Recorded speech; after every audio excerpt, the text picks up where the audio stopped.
Morning, everyone, and welcome to this session of Green Week. This is session 6.2. In this session, we're going to be discussing how to move towards zero air pollution pressure on ecosystems. This is the theme of the session. My name is François Wakenhut. I'm head of the Clean Air Unit in DG Environment in the European Commission. I'll be helping to moderate this event. So this is an event that is entirely online, so I hope that all of you were able to connect smoothly to the system. At this point, we have almost 50 colleagues and friends that have been able to register. I hope that this will still go up as we get started. So the focus of the session today is to explore ways in which we can cooperate more actively and more successfully across the clean air and ecosystems and biodiversity communities. There are obviously strong links between those two segments of work, but unfortunately, they're not always tapped into as much as would be needed in order to tackle the issues at stake. So we're going to try to go into the topic to understand how we can bridge those communities and make sure that we address the clean air and biodiversity challenges in a way that is fully mutually supportive and more actively developed. For this, we've got the perfect speakers to get us started in this debate, and I'm very grateful to them. I'll introduce them very briefly. We've got Isaura Rabago, who's chairwoman of the UN-ECE Air Convention's Working Group on Effects. We've got Basile van Havre, co-chair of the CBD Open-Ended Working Group on the Post-2020 Global Biodiversity Framework. We've got Sir Robert Watson, who's the former chair of the Inter-Governmental Science Policy Platform on Biodiversity and Ecosystem Services. And we've got Ronan Uhel, who's scientific advisor to the executive director of the European Environment Agency. So you've got the best experts to take us through the topic. And special thanks to Basile and Bob, because they're joining us from the other side of the pond, and it's not even 5 in the morning where they are. So we're most grateful to them for making the effort to be with us today and speak about this important topic with us. So we've got very limited time for the session. That's the downside. So we'll have to be very strict with the way we use our time. So our speakers have 8 minutes to take us through their intro pitches. We will take them all in a row, so you'll hear from all 4 of them, and we'll move after that to questions and answers and a more interactive session for the rest of the discussion. This is because we want to make sure that all our speakers get to introduce their points and they're interlinked. So we also want you to have the full picture before we get into the exchange proper.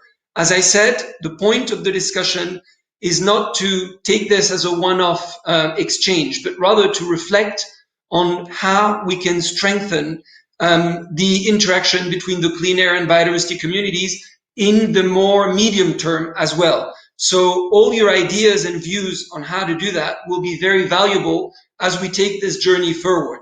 So don't hesitate to give us your ideas when we get to the session that will be more interactive. But without further ado, and in the interest of getting the discussion started, I would like to invite Isaura to take us through the first slides, and she'll introduce the perspective from the Working Group on Effects from the Air Convention based in Geneva. Isaura, the floor is yours.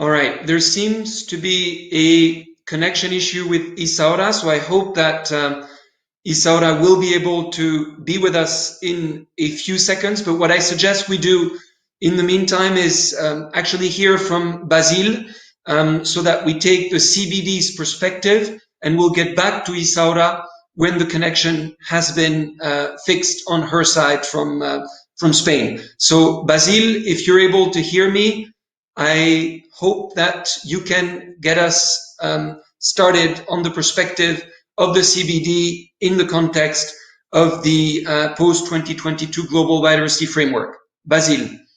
Good day, François. Can you hear me well? Well.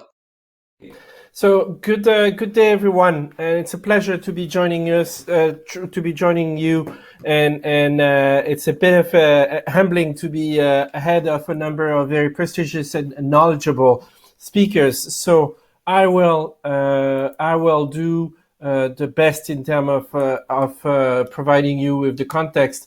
What my job and my role in this process is I'm co-leading together with a colleague from Uganda the development of a global biodiversity framework. Why do we do that? I'm sure Bob will be speaking after me and will describe much better than I can the cause of biodiversity loss and the one that they've identified in the IPBES reports, and you will see that pollution is one of them. In order to address that overarching problem, the CBD parties have put together a process and have asked us to lead it. And this means this is a process that is meant to be open, inclusive, and among many other characteristics. And what this really means is there was a diagnostic made that the previous framework was a framework that was mainly directed at the focal point for biodiversity in each of the states. And one of the challenge we had is the notion that other actors, such as you on this call, people responsible for other issues, were not engaged. And then that's a key difference with what we're trying to do here. What we want to do is a framework for everyone, and I'll try to speak to that in a second. But basically, we want to engage you, we want to engage the civil society, we want to engage the financial sector, business. It has to be, if we want to be successful, a framework for all. So what is in this framework? Now on the slide, you see a theory of change or a logic flow, and that should be read from the right to the left. The vision for biodiversity, living in harmony with nature, is something that stays in the CBD and that is applied across the board. What is new is the transformation of that vision into 4 goals. And against those 4 goals, there are milestones. And supporting those goals, there are action targets in that gray box, divided into 3 categories. Reducing the threats, which will be directly related to the cause of biodiversity loss that Bob will be highlighting in a second, I hope. And then also meeting people need, all that supported by tools and solutions and means of implementation. So let's drill down and look at what are those actions that we want to do and we want to take. So I've talked about the goals, and those goals are way to measure whether we're successful in reaching that vision or moving the yardsticks in 2050. But also the parties have indicated that they wanted to have some milestone for the next 10 years, now 9 years. And you see there that they expressed into status of ecosystem, status of people benefit from nature, and also how benefits are shared fairly and equitably. Those are the 3 goals of the convention. So more specific for you, under the reducing threats category, you see there that there is one that is related to pollution. So definitively something that is of interest to you at this point in time, where the parties seems to be going along the way of choosing the top 3 substance, which is biocide, which include pesticide, nutrients and plastics, but the target is open and include all other chemical substances. So definitively there is an openness there. And then we move into the meeting people need, and that's a big older part of the equation. Is we heard very loudly and clearly that the framework should be one that addresses equally the 3 objectives of the convention, and one of those objectives is how the convention is meeting people need, with a focus on the poor. So how people get fed, clothed, protected, and under target 10, you get the rest of the regulating services using, again, the list put together by the IPBES. And then supplying and supporting all that You have a number of targets from 13 to 20 that are also very important. The two first ones are around mainstreaming, which is around how decisions at all levels are taken into consideration, and then include decision in government in terms of choice they make in terms of regulation, that is very important for you, as well as production and supply chain. So here, between 13, 14, and 15, we're trying to address the indirect drivers of biodiversity loss, as identified by the IPBES, and under 15, what we're trying to look at here is people choice, supply chain, responsible choice, and responsible consumptions. And I'm not going to dwell a lot more on those, but be happy to fill in any question. But let's look at the rest of the framework and some of the implementation feature. Here on this slide, we're talking about the support mechanism, as in any of those resource mobilization is very important. We've talked about mainstreaming. Responsibility and transparency is a very important part. That's the whole cycle of planning action by all actors, reporting and review. And there we've heard very clearly that parties want to have a reinforced system with stronger planning and reporting. Yet, at the same time, people want to have an open system. And what we mean by that is that this is a system that should attach as much as possible with existing system from other conventions, such as yours. So it is not about duplicating. It is not about asking you to adapt to the CBD framework. It is about the CBD framework to be adapted and making your participation as easy as possible. So moving very quickly to the next slide, and here is a very quick process of where we are in our negotiation. As for everybody else, we've been requested and required to adapt to a new way of working. So we've been issued a second version of our negotiation draft. That's a version that reflects the state of discussion in January when we met last in Rome. In a few weeks, the two subsidiary bodies will be starting their work, and I'll spend a second on the subsidiary body on science and technological and technical advice, SAPSTA, which will be looking at the very important notions of indicators. How are we going to be measuring our progress? What should be the numerical value of those targets? We're very clear that the targets that have numerical value attract a lot more attention. And then in terms of baseline, what is an appropriate baseline from a scientific perspective? That will be supplemented by the work of the subsidiary body and implementation, and there is a number of related issues that are across the two.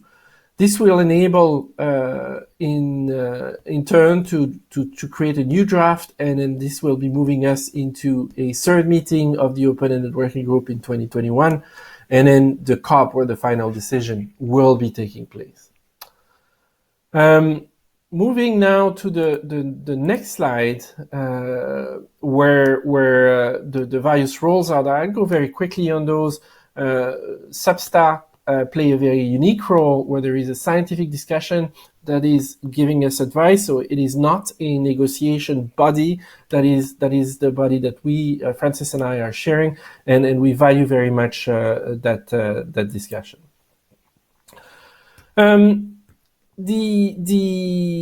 More specifically, looking now at your convention and the discussion of today, I'm really, really pleased when Nicolas started the discussion and talked about the notion that this is a starting point and we need to put in place the structure and the way we're going to be working together.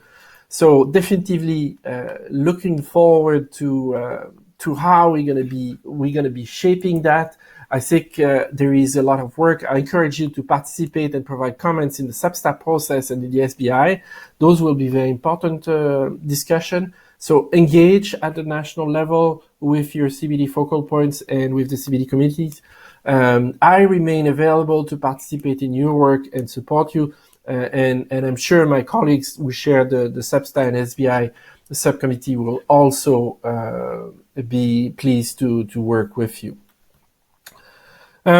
Now, moving to the very end of the presentation, and I hope I'm not taking too much time, how we work together.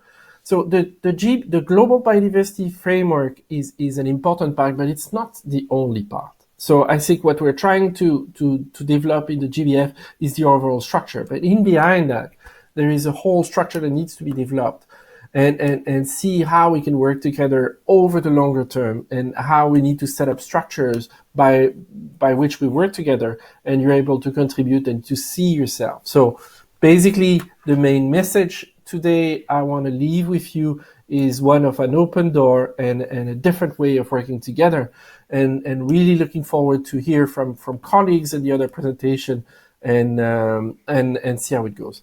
So, Nicolas, this completes my remarks, and I pass the floor back to you. Thank you. Basile, for the very clear overview that you've provided. Thank you for the open door. I'm sure that the other speakers will want to come in and look at opportunities to work more closely in the context of the process of the post-2020 Global Biodiversity Framework. Thanks also for outlining the role of SBI and ASUBSTA and how this fits into the discussion that we're having today. So with this, I think it's timely for Isaura to come in and present the perspective from the side of the Air Convention, and in particular the working group of effects that she chairs and that looks at the interface between air pollution and ecosystems precisely. Isaura, the floor is yours.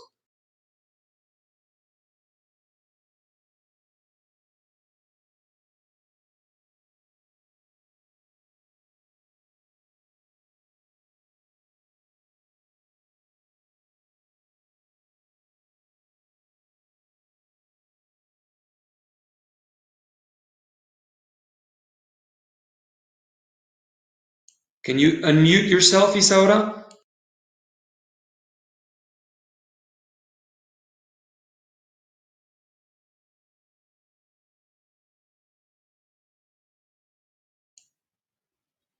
No, it seems that we still have a technical issue with the connection with Isaura, unfortunately. But I'm an optimist, and I think the third time will be the right time. So in the meantime, I will invite Bob Watson to take us through the IPBES segment of the discussion. I need not introduce Bob Watson. I think you're an institution of your own, Bob, and it's an honor to have you on this panel this morning. So please, the floor is yours. Morning, and of course it's a pleasure for me to talk with you today. What I've been asked to do is to discuss IPBES, the Inter-Governmental Science Policy Platform for Biodiversity and Ecosystem Services. What is IPBES? What is its work programme? Does air quality constitute part of the work? Well, IPBES is an independent science policy intergovernmental process. Over 130 governments are now members. It has 4 interrelated work streams. They assess knowledge.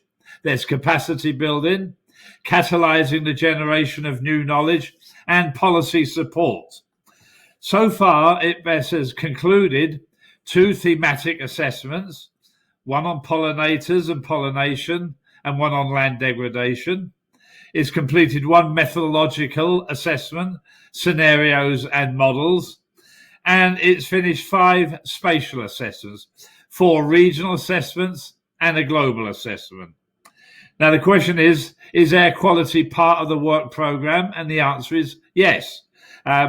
What IPBES recognises is that ecosystems give us about 18 ecosystem services, or the other term, nature's contributions to people. One of those 18 services or contributions is indeed air quality. It is effectively the regulation of air quality, the retention and prevention of emissions from ecosystems of air pollutants. So clearly air quality is an issue of concern to IPBES. Now, the regional and global assessments each actually looked at the question of air quality and biodiversity. They did it to different degrees. but effectively they ask the question, how does air quality affect biodiversity? And how do ecosystems contribute to regulating air quality? So indeed, the air quality issue has already been part of the IPBES process, but integrated into very, very broad assessments. As noted previously by Basile, air pollution is indeed one of the 5 major direct drivers of biodiversity loss and ecosystem degradation in both terrestrial and freshwater ecosystems. The primary driver to date has been land and sea use change, converting forests, grasslands to agricultural systems or into roads, infrastructure. The second major one has been exploitation, especially in the oceans, the overexploitation by fishing. The third major driver is climate change, not the most important to date, but likely to be the most important to date over the next 10, 20, 30 years if we don't get to grips with climate change and try and actually implement the Paris Climate Agreement. Fourth one, of course, is indeed air quality and water quality. So pollution, absolutely crucial. And the last direct driver is invasive alien species. Now, the point is these drivers are not independent. They interact with each other. Climate change clearly affects air quality, pollution. Pollution affects climate change. When we change effectively our land by deforestation or conversions of a habitat, it also affects air quality, both by putting pollutants into the atmosphere and limiting the uptake of pollutants by the vegetations there. So clearly, air quality is an integral part of the drivers of biodiversity loss, and therefore, by definition, key elements of our assessments. What did we conclude when we looked at the air quality issue in the regional and global assessments? Well, I can't do this in detail, it would take me too long, but clearly, as you know, air quality has declined globally as the emission of fine particles, black carbon, nitrogen, sulfur oxides and ozone have all increased in the last 50 years. What we also recognize is if you look at PM 2.5 microns, there has generally been an improved situation in high income countries in the last 50 years, but clearly there's been a decline in quality in most low and middle income countries. So clearly a mixed issue based on the regulations and the way that industry has evolved over the last 50 years in different parts of the world. There's no question that nature does contribute in an important way to the regulation of air quality emissions by sequestering some of these emissions. But equally, as I've already said, it's well established that deforestation, biomass burning, and intensive agriculture release pollutants into the air. So clearly IPBES can look and is willing to look at the interaction between air quality and biodiversity. Now the question is, what about the current and future programme of IPBES? Well, at the moment there are 3 ongoing assessments: the sustainable use of wild species, invasive alien species, and values, a methodological assessment. None of these will cover air quality. There are also 3 planned assessments over the next 3 to 4 years. The first one is a nexus between the issues of climate change, biodiversity, food, water, human health, and energy. Now, while air quality is not explicitly mentioned as a key element of the nexus assessment, I can easily imagine that when one starts to talk about the climate system, the energy system, the agricultural system, issues related to air quality will certainly be incorporated into that assessment. But air quality is not the driving force behind that nexus assessment. The other one is just how can we transform the social and political and economic systems in the world. And the last one is what's the role of business in biodiversity? How is business affected? What can business do to actually reduce its footprint on biodiversity? And so the last two will not directly address air quality. Now, the key question here is how can the air quality community interact with IPBES? In the second work programme, which is indeed 2020 to 2030, it's a rolling work programme. So while the first three assessments have been agreed upon, there is still lots of scope for additional assessments to be conducted. Therefore, if the European Union, for example, wanted an assessment on biodiversity and air quality, it could submit a request to the Secretariat during the next call for elements of the work programme. Such an assessment, a request, would be looked at by the Secretariat, the Bureau, and the expert panel, MEP, and it would then be discussed in plenary and a decision taken.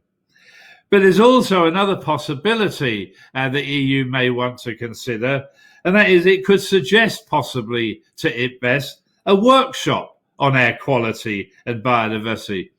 It could be a co-sponsored workshop between the EU and IPBES, or it could be co-sponsored by a large number of actors, basically. Again, the Secretariat would need to consider such a request, along with the Bureau and MEP. I would suggest one would want to simply look at the IPBES rules of procedure, which discusses workshops. So one way to get air quality more centrally into the IPBES work programme is one to suggest a specific thematic assessment on air quality and biodiversity in the next call for elements of the work programme. The other one is to suggest to IPBES to have a workshop. Clearly, the scope of an assessment or the scope of a workshop could be very broad. It could look at trends in air quality, both current, historical, and projected. It could talk about all of the implications of air quality on biodiversity and how could changes in ecosystems affect air quality. And of course, it can talk about what are the approaches, the option space response measures to limit the impacts of air quality on biodiversity.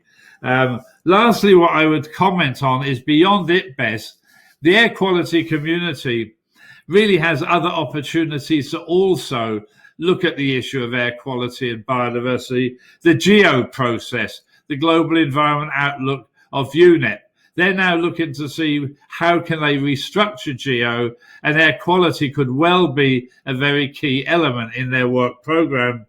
And lastly, UNEA asked UNEP to look at how to strengthen the science policy interface for chemicals. That is another vehicle effectively to look at issues such as air quality and biodiversity, and of course air quality and other issues such as human health and climate change. With that, I'd like to finish and just say I think it is very important that the communities work together, recognising air quality is intimately interrelated with all of the other environmental issues and a key issue for sustainable development. Thank you. Very much, Bob. I think that you did a great job of illustrating the extent of the interface and the interlinkages.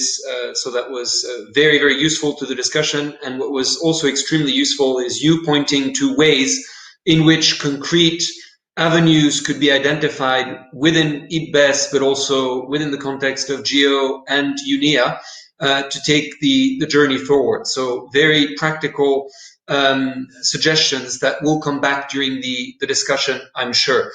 With this, I would like to give the floor to Isaura. I really hope that it will work this time. I understand we fixed the technical issue. So Isaura will give us the perspective from the working group on effects that she chairs in the UN-ECE Air Convention. Isaura. François, can you hear me? It's not. Again, it's a little miracle. Great, go ahead. Okay, so thank you very much. I am Isaura Rabago. and thank you for the organizers for inviting me to participate in this session. I'm Isaura Rabago, the chair of the Working Group on Effects, a subsidiary body of the Convention on Long-Range Transboundary Air Pollution. And I'm going to talk about what we do in this framework, not only to reduce the emission of air pollutants, but also what we do to test the efficiency of these measures regarding the protection of the ecosystems and human health. So the Air Convention was established in 1979. Last year we celebrate our 40th anniversary, and since then we have developed 8 protocols to control and reduce the emission of pollutants to the atmosphere. In these last 20 years we have achieved a reduction of 64% of sulfur compounds, 40% of nitrogen oxides, also 43% of precursors of ozone. But we also have achieved an improvement in the environmental uses. We have improved the health conditions for particulate matter in 23%, but also acidification we have reduced 67%, and also eutrophication in 70%. So we have succeeded on the idea, but we have not yet achieved a zero air pollution pressure on the ecosystems. In order to understand the role of the Working Group on Effects and its international cooperative programs in this framework, I'm going to explain a little bit about the structure of the conventions. From the beginning, this convention worked with the idea of bringing together science and policy and use the scientific and technical information for decision making. So that's why our structure includes 2 groups, 2 policy groups, the main body, the executive body, and the Working Group on Strategy and Review that discuss the technical and scientific issue that will be the base for the protocols. But we have 2 other scientific groups, IMEP steering body, that deals with the atmospheric issue, from the emission inventories to chemistry and transport of pollutants in the atmosphere and monitoring and modeling. And we have also the Working Group on Effects that deals with the effects on different receptors, ecosystems, materials, and health. The Working Group on Effects was established in 1980 with the idea or the objective to develop international cooperation in the research of the effects of atmospheric pollutants, mainly in acidification, eutrophication, ozone, and heavy metals, and also for the monitoring of the ecosystem status, the impacts of this on these ecosystems, and also the recovery. Our main fields of work, we have 7 international cooperative programs and task forces under this Working Group on Effects. Our main fields of work are the long-term ecosystem monitoring, the modeling of site-specific environmental thresholds in order to know the sensitivity and the impacts on these ecosystems, and also the mapping of the degree and the geographical extent of the impacts.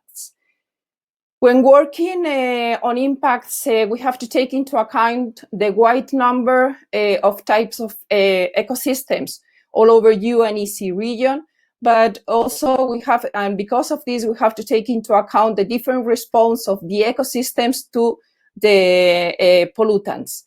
And that's why we work from different approaches: monitoring, modeling, and mapping, because this let us have a comprehensive approach to assess the effects of air pollutants on the ecosystems.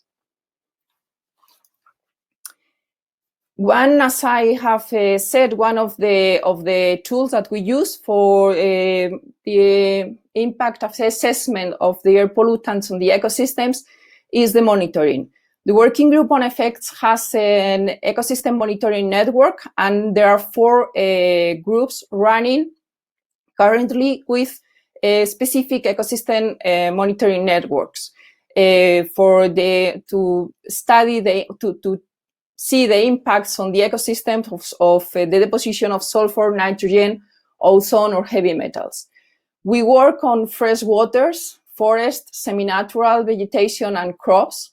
And we have developed all along these years harmonized methodology and manuals for this monitoring. Our monitoring is effect-oriented, and we look to specific indicators that give us an idea of not only the status of the ecosystems, but also the changes in the ecosystems and the consequences of changes. It can be because of impacts or the recovery because of the reduction of emissions. We have historical data sets that give us not only the status of the ecosystems, but also give us the possibility to do trend analysis and see how evolves the indicators, specific indicators for certain effects of air pollution. In this case, it's pH, and we see how this pH increase together with the reduction of emissions. But also it gives some other important messages that we send to the policymakers, and is once you reduce the emission of air pollutants, it takes some time to the ecosystems to start the recovery. So it's quite important to have this into account. The modeling is the other tool that we have to assess the impacts of air pollutions. We calculate the sensitivity, we try to quantify the sensitivity of the ecosystems, since the ecosystems are different and have different response to air pollutants, and we use the criteria of critical loads. The models and criteria are agreed by international experts, and critical loads are site-specific and with the regional applications. Here in the map, we can see that for acidification, there is more sensitivity to acidification in the north than in the southern ecosystems. This is because in the southern part of Europe, we have soils that have a higher capacity to buffer the entry of acidifying compounds. So the critical loads we use to assess the sensitivity of this ecosystem. But we move a step forward, and we try to use these sensitivity maps to identify those places at risk. How we do this?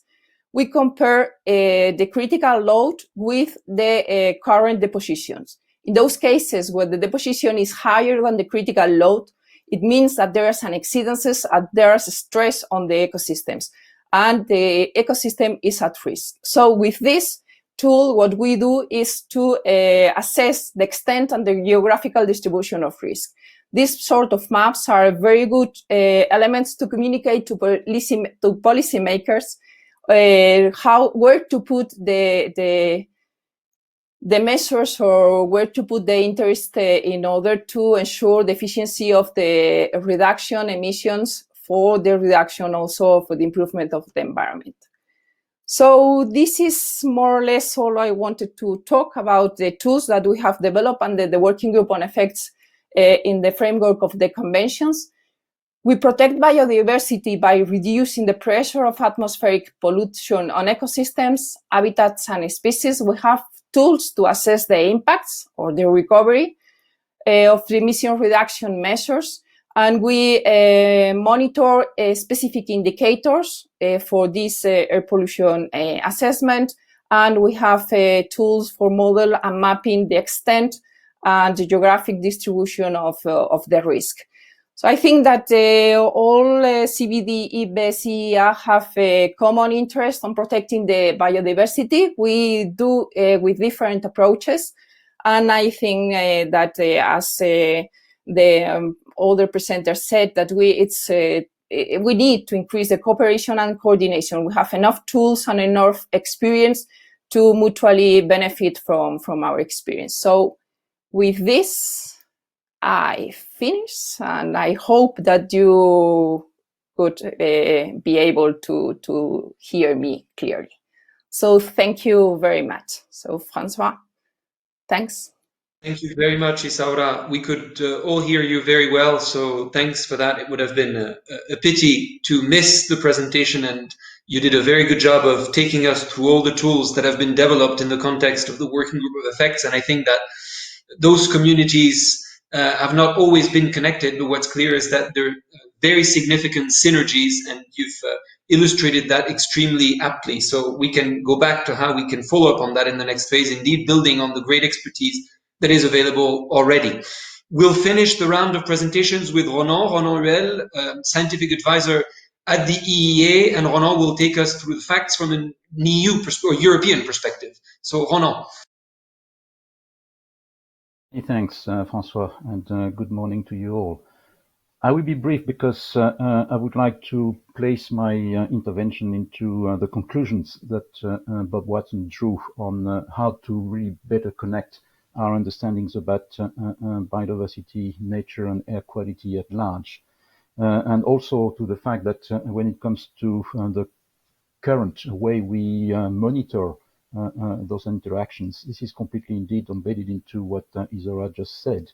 So what I would like to focus on from the European perspective, and is very much the role that we do play at the EEA in cooperation with the Commission services, on how do we install proper sort of monitoring and reporting schemes and processes so we can access and process data that would be necessary to inform these interactions. And at the European level, there is quite a background when it comes to organizing monitoring and reporting processes, and really all the different methods we use to analyze the data that have been transmitted. And this is very much the topic of my intervention, to say that today, what is really at stake, and this is where we would like to contribute a lot, is that our current monitoring and reporting schemes are not adapted to really answer that particular question of connecting understandings in terms of cumulative impacts, combined effects of a number of pressures on biodiversity, including pollution. So in that regard, what is absolutely critical to understand today is that at the European level, based on 30, 40 years of environmental legislation on different media, water, air, marine environment, we have had a long legacy of informing about different environmental conservation, ecological status of these different media at the European scale. But we have done that in a kind of very separated manner. So we have been informing on the state of habitat and species. We have been informing about the status of aquatic ecosystem. We have been starting working on marine ecosystems. We have been indeed looking at a couple of pressure points like air pollution and, as explained, for instance, from major pollutants and their effects on ecosystems. Today in Europe, we are moving towards a reflection, which is today more than an action, to integrate all these elements around an understanding of ecosystem conditions, ecosystem resilience, and the role of ecosystem services, as Bob Watson indicated earlier on. So from that perspective, when it comes to analyzing whatever data we can get to informing about the status, the conditions, the health of ecosystems in Europe, we have indeed to sort of recalibrate the way we organize our reporting activities. We have to recalibrate the way on the ground we monitor the different impacts and the effects. In that regard, it is very important to understand that today, through the new policies in place, the policy is asking indeed about more integration, more understandings about combined effects, more understandings about cumulative impacts. And the unit of measurement for all of that is becoming more and more ecosystem, as a unit of understanding statuses and quality of the environment. And this is now very much embedded into what has been a conclusion of the new Green Deal for Europe, the European agenda, through the adoption of a new biodiversity strategy to 2030, which is all about ecological coherence and restoration of ecosystems and much more effectiveness over protected areas. So in that regard, if we really consider that ecosystem-based management might be at the very core of a number of policy objectives and implementation, it means that we need to measure more effectively what is happening with ecosystem quality in Europe. And this is where immediately we have to sort of appreciate that it is now, more than ever, that we need to connect the different monitoring schemes that we have had in place, as explained by Isaura, for instance, trying to measure critical loads or thresholds to some types of ecosystem all over Europe. And here, what is really the challenge is that we are immediately faced with a challenge of the spatial resolution of the information we would need, but also the temporal resolution that we would need. Because what we are trying to sort of combine here is definitely biochemical cycles with more kind of morphological structures on the ground, and overall a kind of ecological coherence at the European level, which is very complicated to represent. And this is where we need a better and more continuum mapping of ecosystems, more variables, more coherent variables to describe ecosystem conditions, so that we can indeed relate pressures, we can relate a number of impacts like pollution to an overall resilience process that we are interested in. Because this is really the ability of the ecosystems to maintain their capacity to deliver services, which is very much at stake today. So in that regard, what happened with the existing monitoring is that we have been developing further methods, better methods to monitor what's happening in the soil, what's happening with our forest, what's happening with our aquatic ecosystems, what's happening with particular impacts of air quality on selected ecosystems, etc. Well, the pitch we are putting forward, and hence the need to really cooperate across the board, is to say that integrated monitoring should become really the main asset to us all. And this is where it will be very important to bring in place the ability to sort of adjust, recalibrate everything that is coming from metrology to help us, for instance, through the international cooperation program installed by UNECE to help on the different protocols, to say that we have the ability today with new technologies to put in place potentially the very, very requirements for integrated monitoring, and then work on its implementation through considerations which have to do with what will be a good representation of the spatial resolution, but at the same time, what does it mean in terms of the cycle of reporting? Because the temporal resolution is something that is absolutely necessary for the policymaker. And if we have been able in Europe to put in place almost near real-time air quality index for cities, surely we can really work our way in to sort of not to come to near real-time monitoring of ecosystems in Europe, but something that will be closer to really represent both ecological dynamics and at the same time reporting obligations, so to be completely in tune with the potential effects of new policies. So the question here is very technical, no doubt about it. But the technicalities can really help by two things. First, that there is a growing appreciation by all experts in the field that we need to integrate. We need to integrate, and this is represented around the notion of ecosystem management. And the second thing is that technologies today are on our side. We have done it for a number of reporting obligations. We have done it for a number of policy indicators. So we can indeed, through this combination of developing expertise, developing technologies, we can indeed make integrated monitoring a reality.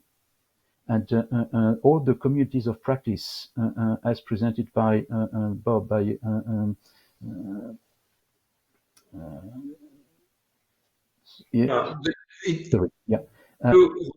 Can we leave it there, because I think you gave a very, very clear overview of the. That was my last sentence. We can do it. Yeah, because we've got 10 minutes left, and I would like to open for the floor as much as possible based on the highlights that you provided together with the other speakers. So there are a few reflections that spring to mind based on what we heard, and what I sense is a great level of willingness from all sides to have more joined up work and even suggestions as to what those possible avenues for joint work could be. But can we maybe throw some of them into the fore and see whether this is something that could be done? How about having the CBD help disseminate the work that is carried out by LERTAP, and in particular the working group on effects to their constituencies, and of course offer the same from the LERTAP perspective? Is this something that could work? And the second question that I would put now is whether there is a possibility for the findings and the work of the working group of effects to be taken through the scientific bodies under the CBD framework, so namely SUBSTA. So maybe questions to Basile about those aspects, and then Isaura can perhaps expand on what she sees in terms of avenues from the LERTAP viewpoint. To take questions where we get them on the chat. So Basile, Isaura, and the chat. Thank you. And and first, once again, I think your group is most welcome to participate in the work of the CBD. So no question there. Looking forward to see you at the SUBSTA, not only at the SUBSTA, but if you feel that your perspective is useful at the negotiation, so the open-ended working group, and at the COP, you're quite welcome to attend. Now, in terms of what's the role, and could the CBD help in disseminating the ideas and setting up similar system in other parts of the world? That's a good question. Definitely, you can see that the capacity building mission of the CBD could be applied to that. However, I'll turn back the question to you in terms, perhaps it is more effective to work through global structures that deal with long-range transport air pollutants directly, and you can reach the people that are directly engaged. So I'm not giving you a definitive answer. I'm again giving you kind of an open door type of answer, but I'm looking forward to the other response from Isadora. Thank you. Isaura, what about your perspective? I think, again, yes. Okay. Yes, I think that we have a common interest, and that it could be very useful to increase our cooperation. But we want to be practical. What we have to do is to try to match our agendas, because we are doing a lot of things, and we are always with problems of time. So yes, we can collaborate and cooperate with the CBD in their next meetings. We can talk a little bit more about this later. But also it would be good if for the next work plan that we have to define next year, we also include some activity that reflects the cooperation and the coordination of these organizations. So I think that being practical, I think that we have to start working from now on. So yes, I think that we have tools that can be useful for policy decisions, to support policy decisions at least.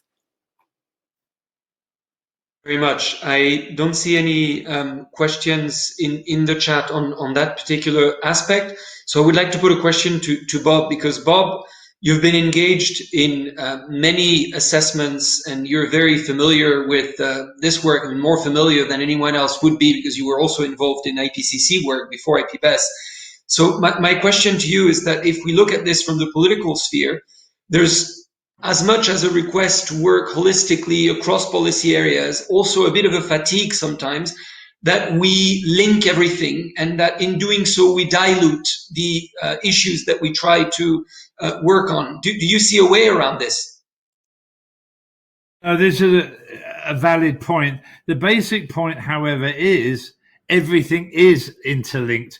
One of the key questions about this proposed nexus assessment of IPBES, where one's looking at all of the interactions, the key interactions between climate, biodiversity, food, water, health, and energy, is it too complex?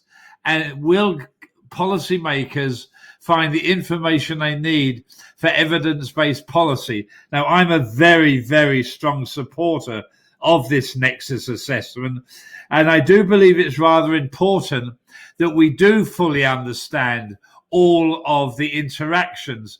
And of course, I think this is a key issue. There are 5 major drivers of biodiversity loss, of which one of them is air quality. But as I noted in my talk, that also air quality affects and is affected by climate change. It affects and is affected by land use change.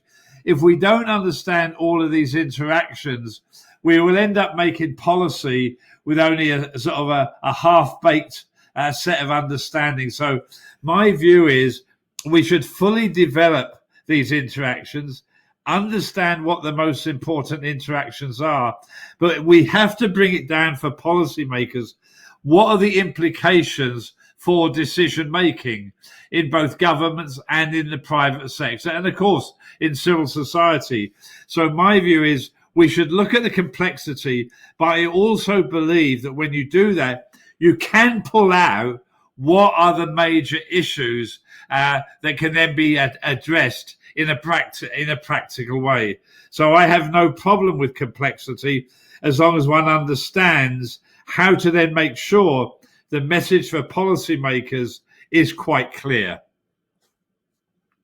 There, and well, what I can say is that the message we get from the highest levels politically is always that, you know, complexity is indeed okay, as long as we can translate that into clear trade-offs, clear synergies, co-benefits, and that's what people want to hear. They want to know what this means for them in terms of the policy-making message. But you answered that exactly in the way I think it needs to be done. So we'll take it from there. Unfortunately, we're already running out of time, and I know that it's very frustrating because we're only getting into the topic. But as I said at the beginning, the point is to get us started with a closer way of working between the two communities.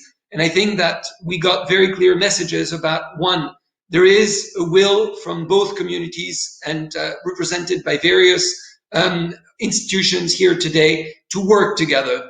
2, there are many tools that are available that we can build upon. It's not about reinventing the wheel. There's an awful lot of work that has been carried out on the biodiversity and clean air interface, and we need to build on that.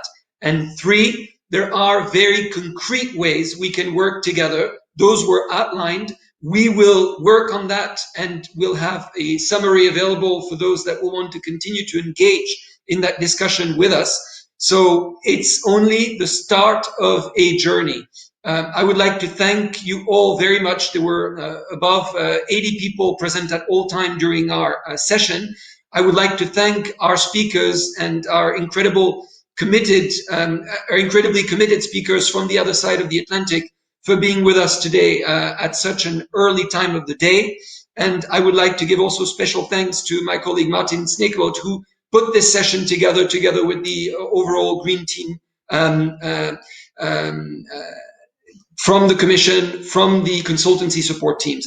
So we stop here today, but we continue the journey after the meeting, and we'll make sure to involve the CBD, the LERTAP Working Group on Effects, IPBES, all member states that want to contribute, all stakeholders that want to be part of the journey.